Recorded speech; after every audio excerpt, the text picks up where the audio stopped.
Andrea, io volevo partire con te, farti una domanda, perché noi incontriamo Giacinto, questo ragazzo che fa fatica a decifrare il mondo di fuori, e credo che quel mix di tenerezza e purezza che ha, solo lo sguardo di Adriano poteva interpretarlo. L'hai scelto per questo motivo qui? Guarda, ti dico di sì, nel senso che hai assolutamente ragione. Io penso che Adriano avesse già in sé questo suo sguardo verso il mondo, uno sguardo molto atipico, devo dire, rispetto ad altri attori, però al tempo stesso Adriano, per poter fare quel ruolo, ha dovuto spingersi un po' più in là. E abbiamo lavorato molto ad esempio anche sul modo che ha di correre, sui tempi, sulle frasi anche di convenienza che usa in situazioni completamente assurde anche all'interno di un carcere, no? Quindi un dire va bene, un dire, insomma, queste cose qua in un ambiente così, dove è luogo di privazione di libertà, anche di sofferenza, ne fa ancora di più un personaggio sopra le righe, un po' surreale. Ecco, a questo è tutto merito di Adriano che ci è arrivato un po', insomma. E invece Giovanni, Adriano, come avete lavorato sugli spazi? Perché questo appunto è un film che è ambientato in un carcere, però noi lo vediamo anche attraverso gli occhi del personaggio di Adriano, di Giacinto, che non lo vede come un luogo doloroso, chiuso, però mi è capitato di intervistare altri registi, altri attori che invece mi hanno raccontato che anche trovarsi fisicamente all'interno di una cella ha fatto provare loro delle sensazioni di oppressione. Per voi com'è stato? Credo che questo non sia un film che abbia delle connotazioni talmente realistiche che così ti possono spingere ad associazioni di questo tipo, di quelle che hai detto tu, come quelle che hai detto, di cui tu parlavi. Naturalmente però il lavoro dietro le sbarre e la continua presenza di questi simboli ti aiuta sicuramente a cercare il nocciolo di questo film. Il nocciolo di questo film è un film che parla della libertà proprio dentro il carcere e della vita, al di là, diciamo, delle emozioni interiori che possono sorgere all'interno del lavoro. Il punto dritto verso cui, diciamo, andare a parare è quella roba lì. Sì, poi per il mio personaggio è un po' diverso, perché comunque sia Giacinto identifica la casa come il carcere, cioè per lui è veramente casa. E quindi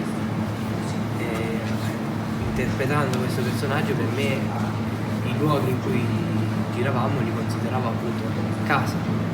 E com'è stato il vostro rapporto? Perché ovviamente il personaggio tuo, Giovanni, per Giacinto è una sorta di figura paterna. Volevo sapere se Andrea vi aveva spinto a passare del tempo insieme anche al di fuori del set per creare questo legame che poi affiora man mano che il film va avanti.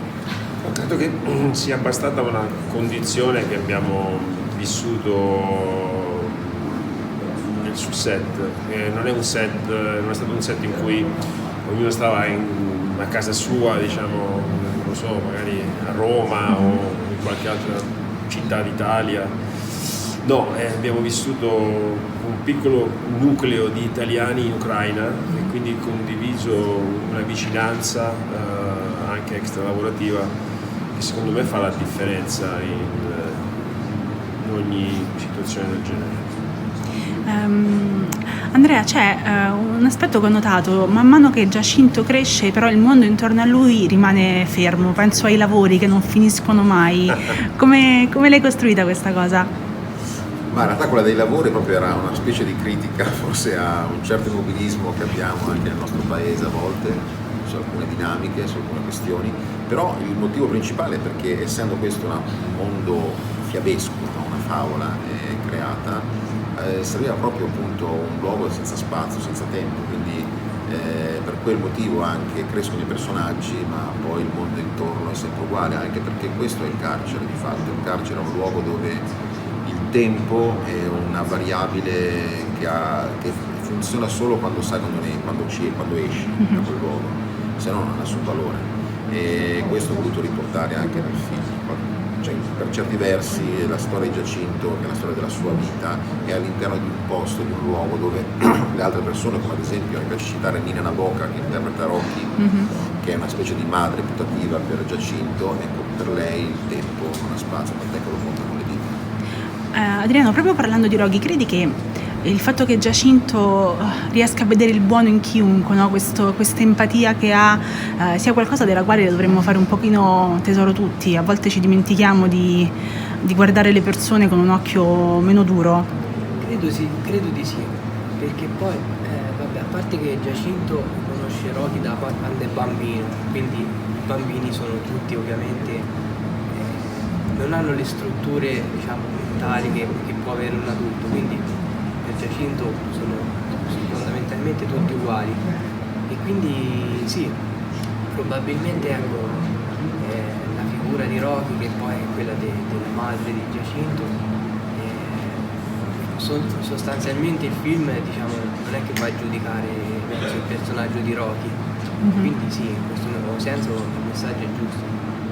L'ultima cosa, volevo dirti che quando ho letto che la dedica al libro di Rienzo mi sono commossa.